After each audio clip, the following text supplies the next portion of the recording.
Today's talk is titled Control Z, Pressing the Regret Undo Button, to be delivered by Randy Schwalbe. Randy earned a BA in music education at UCLA and studied choral conducting with Dr. Donald Newen, the Dean of UCLA's Choral Music Department. Through the decades, Randy has directed and conducted over 20 music theater productions and an opera in the South Bay area of Los Angeles. Before relocating to Cambria from LA County in 2012, Randy served as the director-conductor of The Notables, a 35-voice community choir, and the Ellis Orpheus Men's Chorus, founded in 1888 for its last 10 years. Since then, he held the post of resident conductor of the Atascadero Community Band and served, I've got this, the old one, as the choral director and music. Okay, yeah, so I've got the old one here, sorry. We've updated it and I skipped it. Okay, as the choral director and director and music conductor, thank you. Got that? At the Coast Union High School.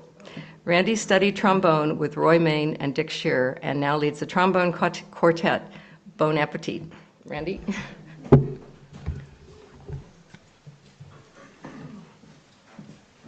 Thank you, Janet.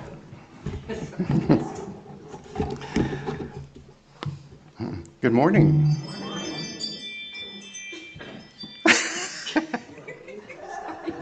Sorry. Oh. Special effects. Okay. Serious face. Okay. So back in the early 90s, I just returned to my cubicle at Boeing Satellites after sitting through a dreadful presentation by a member of the management team, one of my boss's colleagues, Bob Taylor, not his real name. I set out to write an email to one of my coworkers to corroborate with what I anticipated a similar reaction by her. I also included a few colorful but uncharitable words about Bob's qualifications as a manager. I was so caught up in my sanctimonious blather that I failed to realize that I was generating this email as a response to Bob's email invitation sent to me earlier. And you guessed it, I finished that letter intended for my coworker and smacked that send button. I was feeling like I had accomplished something, having helped the company move forward. But just to make sure, I checked the sent list, and to my horror, I had sent this invective email to the subject of my scorn, Bob. I was instantly and thoroughly mortified, and this is a true story. The feeling I had at the moment was not like no other. My career was about to end 16 years early. I decided to learn my lesson later, but for now, I had to do something. And the only thing that came to mind was to face Bob immediately with an assertive but earnest apology. I called him. He answered, and I nervously, with beads of sweat forming on my forehead, confessed my ill-fated deed. Bob said he had just read my email and asked me why I wrote it. I lamely explained that I felt differently about the context of his talk and needed to let off a little steam. I also mentioned that I should have deleted that email as soon as I had finished typing it. He agreed. He accepted my mea culpa and said he had deleted my email as well. I felt like a total jerk. But I had a newfound respect for Bob. He then added that there was a positive aspect of this little episode. He felt gratified that at least one person in the presentation was paying attention. Google Gmail does have a retrieve feature good for 30 seconds after sending an email. Yes. I just didn't know about it at the time. And a couple of months ago, I paused in the middle of creating a Worship Associate script when I noticed how often I was using the undo function. In the Mac world, that's Command Z. In the PC world, it's Control Z. And it's a handy device that makes That takes the place of whiteout or correction tape used with typewriters. But unlike replacing a word that forces you to retype the entire page, Ctrl-Z makes it so easy to undo an error. As I sat there pondering this, I wondered, what if this Ctrl-Z could work in real-life situations? But as far as I know, there is no device that can recall a mistake. So, alas, a part of life is living with our mistakes, and there's no other option. But we can do one of two things when we make a mistake. Live with the consequences, or find ways to lessen the impact, seek reconciliation, or assuage the pain embedded in the resulting environment. But what if we did possess the ability to undo a mistake or a misdeed? No, that's crazy. There is no such thing. Oh, but you know what? This is a sermon, not a scientific dissertation. So I'm at liberty to take liberties. Okay, let's imagine this Ctrl-Z function is indeed available to each of us from birth.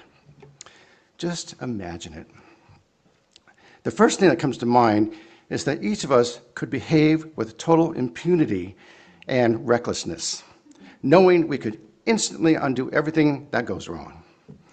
Just think, we would live in a world of no hurt feelings, no victims, and most significantly, no passage of time. A study showed that this Ctrl-Z key would be exercised about 3,741 times every second. Okay, that study is not real, but nor is this part of my talk. Just an aside, I do practice this all the time when playing chess with computer bots. Okay, that's when you're online playing with a computer, not a person. And I average 3 or 4 undos a game with absolutely no objections from my virtual opponent. And to no one's surprise, I end up winning every game. Rather unsatisfying, to say the least. The problem here is that a real-life Ctrl-Z function would require moving back in time just before the occurrence of the misdeed. Remember, when you use Ctrl-Z on a PC, actual time continues to move forward while undoing a typo or starting a major portion of an online project over again. But wait, there's actually such a thing as a real-life Ctrl-Z function, did you know? Folklore has it that one day in 1921, after hitting a poor tee shot, a Canadian golfer named David Mulligan immediately re-teed and shot again.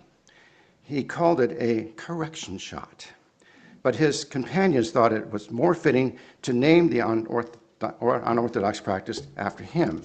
Hence, Mulligan is a second chance at something botched without penalty. A do-over, if you will. If life beyond casual sports could be so forgiving. And later we'll discuss an awesome recipe for mulligan stew. Okay, let's explore this thing called regret. Regret is just the emotion one feels after committing an unwanted act. However, regret comes in an infinite array of flavors spanning across the vast spectrum of significance. On one end, the error or mistake is insignificant. Regret at this level is tantamount to fleeting frustration. On the other end, the mistake or misdeed is significant enough to warrant a life-altering regret or remorse. Overall, the intensity of regret tracks closely with the significance of the error or misdeed. Regarding the insignificant end of the spectrum, I refer to my adventures on the tennis court as an illustration.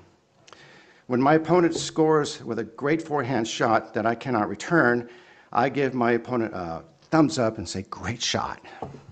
However, when my opponent feeds me an easy volley and I in turn smash the ball into the net, this is called an unforced error.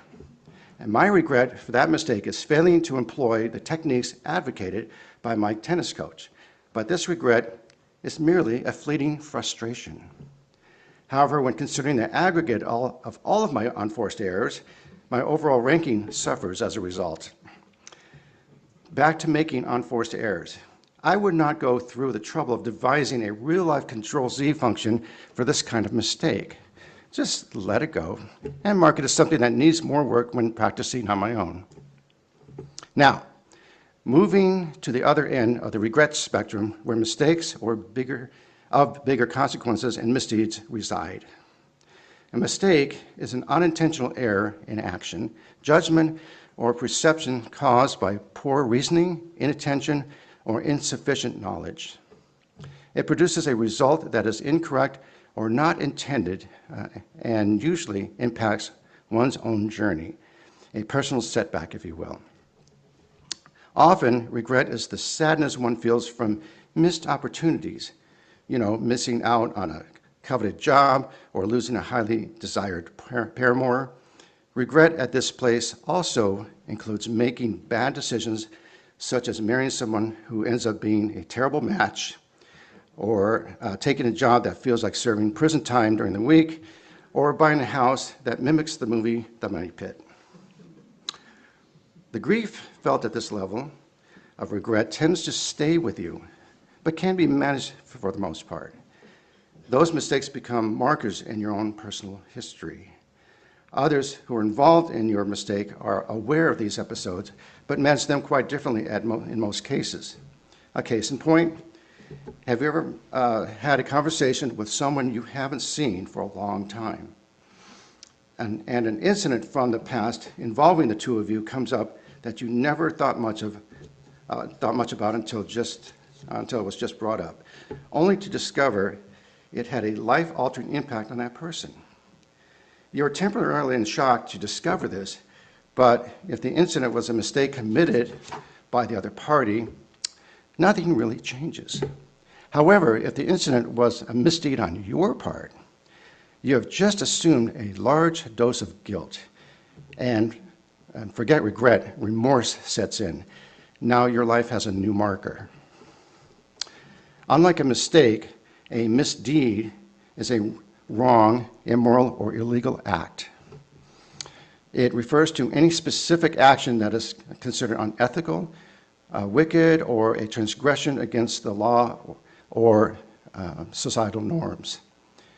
And in most cases, a misdeed begets remorse.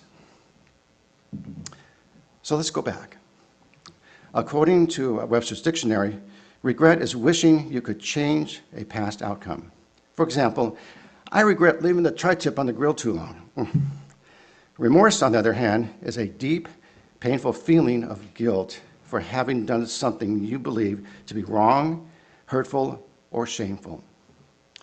It involves a moral dimension where your conscience bites at you, often driving a desire to make amends to achieve reconciliation. Remorse is a specific emotional distress and guilt caused by knowing you violated your own moral standards and caused harm to others. A Control-Z function would be really nice to have in these reunion moments. Or, even better, when confronted by an old acquaintance in this manner, simply don a pair of sunglasses and flash a neuralizer light pen in their eyes, causing them to forget everything as far back as the setting you selected on this device. So if you manage to build a real one that works, like in the movie Men in Black, then patent it, you'll soon become the wealthiest person on the planet. Until then, we must all live with our mistakes and possibly misdeeds. And we must learn to deal with the emotional dynamic called regret or remorse. In some cases, many that are legendary, the remorse is so intense, it pushes the owner of the misdeed over the edge. And the remorse is often stated on the note left behind. And I know this talk has turned down a dark alley, so let's make a right turn here and discuss strategies and hacks for dealing with the pain of regret, remorse, and guilt. First, we'll consider the mistakes we have all made in our lives. And again, these mistakes run the gamut of the significance spectrum. Those on the low end of the scale lead to fleeting moments of regret. And if at that time you're feeling more regret than the mistake warrants, keep in mind one of the words to live by shared in last week's service. Frame every so-called disaster with these words: in 5 years, will this even matter? The mistakes in this category, along with the regrets that followed, make for a fun and amusing stories with friends while sitting around a campfire. And even though you wished you had a Ctrl-Z button at the time, now you are okay with having made the mistake. And it and all the other mistakes play a huge part in shaping your life. And how you deal with them is called character. However, there's a special category of mistakes that I would call missed opportunity. In the first reading, you heard Dr. Kekmanovic's remarks about this kind of regret. Quote, and while you will likely feel bad very quickly after doing something you regret, such as blurting out a secret, regrets about the things you didn't do, including the chances you haven't taken, may be the ones that linger the longest. Unquote. Often, this mistake of non-action is due to the lack of experience or knowledge, and the event itself is so fleeting that it often goes unnoticed. But had it been later recognized for what it was, it could have changed the course of one's life. Case in point, when I was 14, I was playing bass in a summer school district orchestra. The conductor, Mr. Palacios, a music teacher who knew my dad, took a moment during a rehearsal to invite anyone interested to come up to the podium and try their hand at conducting. Mr. Palacios coached the first couple of volunteers as expected. I raised my hand, went up to the podium, and conducted an extended passage without air. Mr. P's response was, well, you did all right because your dad is a band director. Now, mind you, I had never conducted before that moment, let alone get any instructions from my dad. I now recognize my innate talent for conducting was overlooked by Mr. P, my parents, and most of all, by me. The moment was small, but the regret lasted for years long afterwards for not recognizing the significance of that moment and possibly charting a course toward maybe becoming a professional conductor. The good news, however, is that as my aerospace career blossomed, a plethora of opportunities arose to conduct at the community level. Consequently, my regret faded proportionally. And I know the classifications of mistakes I'm about to share with you has met with derision from those close to me, but I will stand by it. Significant mistakes can be classified in two categories: ghosts versus skeletons in your virtual closet. I contend that skeletons in the closet are mistakes that are documented and or provable. These are mistakes whose consequences will stay with you forever. Marriage ending in divorce, paying child support for a child you fathered but never met, and being convicted of a felony or worse, a homicide, just to name a few. On the other hand, ghosts are mistakes that are regrettable but hold no public record. Being deceitful, being evasive about your past, exaggerating, self-proclamations, etc. These are mistakes that if you felt the need, you could deny ever happened. And in worst case, it becomes a he said, she said standoff. Again, an undo function would merely untangle a messy situation at that moment. But can you imagine how powerful an undo function would be if you could press Ctrl-Z and instantly vaporize those skeletons? Again, that undo function just does not exist. It's one of life's bummers. So sorry, you are going to prison, my friend. Or you'll never land a good paying job with a felony record following you around.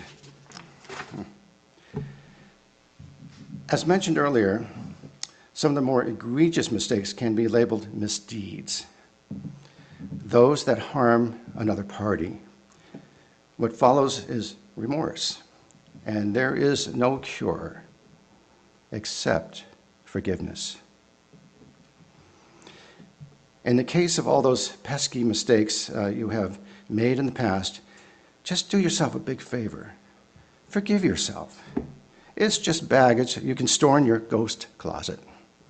Then forget about them until you find yourself sitting around a campfire telling ghost stories. For the major mistakes and misdeeds, there are only two options: live with it or find ways to make amends, to seek forgiveness from those whom you have wronged, or seek forgiveness from the mercy of the court. And please keep in mind, I do not make these remarks flippantly. Emotions of regret and remorse are not only powerful, but complex. But I must keep to a summation level during this talk due to the time constraints and the constraint of my lack of professional credentials. So, now comes the moment of witness portion of my talk. Ever since I joined this community back in 2012, I've been very cognizant of the UUCC covenant. It is a promise to treat each other with dignity and respect and to stay in the game. As I adopted the covenant as a life filter, I've become more mindful of words and deeds that have the potential for harm to others. The occurrence of critical mistakes has decreased as a result, while misdeeds have all but disappeared. The amazing thing about a UU covenant is that it works for anybody and everybody. Imagine all the peace and harmony that would overtake this planet if everyone lived by the UU covenant. You know, I'm beginning to sound like John Lennon. Well, back to my witnessing. Some of you out there are scoffing at this claim I just made, and I'm telling you, I have deleted a plethora of potentially hurtful emails these past 14 years and checked myself before making critical comments in a public forum. And for those of you out there that still suffer my obstinate misbehavior, just know I do it for sport, primarily to uphold my idiosyncratic reputation. There. I should stop right there. But I'm going to continue. So let's review. When performing acts of word processing on a typical computer system, you have the ability to undo or unsend something that you quickly realize is an error. No harm, no foul. But outside the realm of technology, you do not have that option. With that in mind, we can all be proactive by holding our UU covenant as a behavioral filter. In other words, apply the control function first. When you find yourself approaching a potential hostile situation, undo everything in your mind and emotions. Let me start it again. When you find yourself approaching a potentially hostile situation, undo everything in your mind and emotions that are stirring up, and walk into the situation with a clean mind, free of potential animus or adult thinking. And just listen. You are likely to be judged as cool, calm, collected, and even regarded as having a heightened sense of intellect, all without uttering a word. To wrap this up, start each day with anticipation of doing well for yourself, your loved ones, and your community. And one way to assure this will happen is by arming yourself with a virtual Ctrl-Z button that you press before engaging in an activity. Trust your life's experiences as well as your own instincts when anticipating a potential mistake. How about this? When have you or anyone been pulled over by the highway patrol while driving and you were being mindful of the rules of the road and all the things that could go wrong, but you didn't get tagged because you were paying attention? Think about that. You know, you're aware of everything and everything goes fine. You're thinking, oh, all these bad things could happen, and nothing happens. But you didn't get tagged. But you didn't get tagged because you were paying attention. But at least 99% of the time, you get pulled over by surprise when you were not paying attention. And that's how mistakes work. So I offer an extension to the words to live by. Pay attention, be mindful, and most of all, be kind to one another. Amen.